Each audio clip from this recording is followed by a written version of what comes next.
ఏడాదిగా ప్రయత్నించిన సంతానం కలగలేదా? Noah IVF లో ఉచితంగా సంప్రదించండి. హాయ్ అండి, వెల్కమ్ టు తెలుగు వన్. నేను రూపానాదిల్లా. పాత తరం నటీనటుల్లో ఎక్కువ శాతం కడు పేదరికం నుంచి వచ్చిన వారే. సినిమాల్లో అవకాశాల కోసం చెప్పులు అరిగేలా తిరిగేవారు. ఆ తర్వాత వచ్చిన అవకాశాలను సద్వినియోగం చేసుకుంటూ అంచెలంచెలుగా ఎదిగేవారు. వీరిలో కొంతమందికి ఒక స్థాయికి వచ్చిన తర్వాత తామే సొంతంగా ఒక సినిమా నిర్మించాలన్న కోరిక కలుగుతుంది. అప్పటి వరకు ఎన్నో సినిమాల్లో ఎంతో కష్టపడి సంపాదించుకున్న డబ్బును తాము నిర్మించే సినిమాల్లో పెట్టేస్తారు.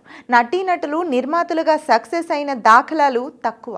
చాలా మంది హీరోలు, క్యారెక్టర్ ఆర్టిస్టులు, హీరోయిన్లు నిర్మాతలుగా మారిన తర్వాతే వారి జీవితాల్లో పెను మార్పులు సంభవించాయి.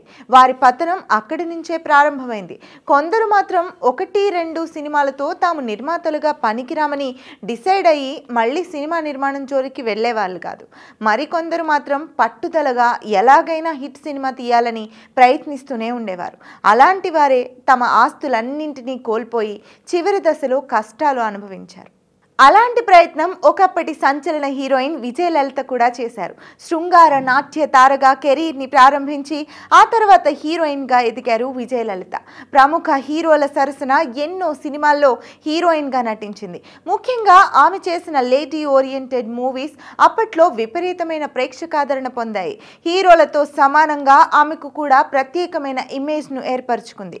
ఆ సమయంలోనే తన అభిరుచి మేరకు ఓ మంచి సినిమా తీయాలని నిర్మాతగా మారింది.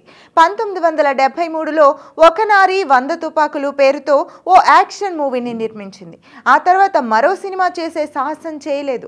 దాదాపు 10 సంవత్సరాల తర్వాత తనకు ఎంతో సన్నిహితులైన వారి నిర్మాణ భాగస్వామ్యంలో ఓ చిత్రాన్ని నిర్మించేందుకు సిద్ధమయ్యారు విజయలలిత. శోభన్ బాబు, వాణిశ్రీ జంటగా కె. వాసు దర్శకత్వంలో దేవుడు మావయ్య చిత్రాన్ని ప్రారంభించారు. ఇందులో ఓ కీలక పాత్ర పోషించడమే కాదు, సినిమాకి సమర్పకురాలిగా వ్యవహరించారు విజయలలిత. సక్సెస్ఫుల్ గా షూటింగ్ ని పూర్తి చేసి 1980 జనవరి 14న సినిమాని రిలీజ్ చేసేందుకు ప్లాన్ చేశారు. కానీ నిర్మాతలకు, ఫైనాన్షియర్లకు మధ్య సమస్య తలెత్తింది. దానికి తోడు డిస్ట్రిబ్యూటర్లు కూడా ఈ సమస్య పరిష్కారానికి సహకరించలేదు.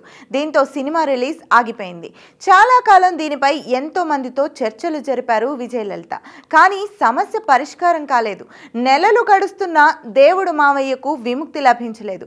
చివరికి ఈ సమస్యను దర్శకరత్న దాసరి నారాయణరావు దగ్గరకు తీసుకెళ్లారు విజయలలిత. ఈ సినిమాకి సంబంధించిన పూర్తి వివరాలు తెలుసుకొని ఫైనాన్షియర్స్, డిస్ట్రిబ్యూటర్స్ తో మాట్లాడి సమస్యను పరిష్కరించారు దాసరి.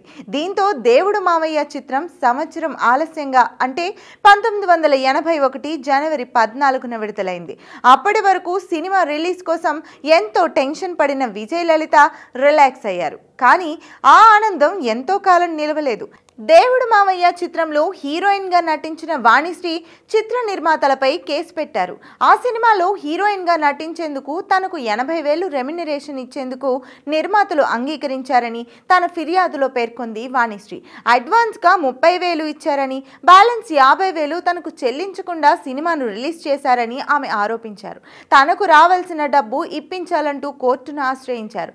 ఈ కేసు తీర్పు వచ్చే వరకు పంపిణీదారులు నిర్మాతలకు డబ్బు చెల్లించకుండా చర్యలు తీసుకోవాలని పిటిషన్ వేశారు వాణిశ్రీ. ఈ కొత్త సమస్య పరిష్కారం కోసం మరోసారి దాసరిని ఆశ్రయించారు విజయలలిత. అప్పటికి దాసరి రోజుకు 3 షిఫ్టులు వర్క్ చేస్తూ డైరెక్టర్గా ఎంతో బిజీగా ఉన్నారు. తన సహాయం కోరి విజయలలిత రెండోసారి వచ్చినా విసుక్కోకుండా విషయం తెలుసుకున్నారు. వాణిశ్రీని పిలిపించి ఆమెతో మాట్లాడి కేసు విత్డ్రా చేయించారు. అంతేకాదు, వాణిశ్రీకి విజయలలితకు మధ్య ఉన్న రెమ్యునరేషన్ వ్యవహారాన్ని కూడా సెటిల్ చేశారు దాసరి. అలా దేవుడు మావయ్య సినిమా రిలీజ్ విషయంలో, వాణిశ్రీ విషయంలో ఎన్నో ఇబ్బందులు పడ్డారు విజయలలిత.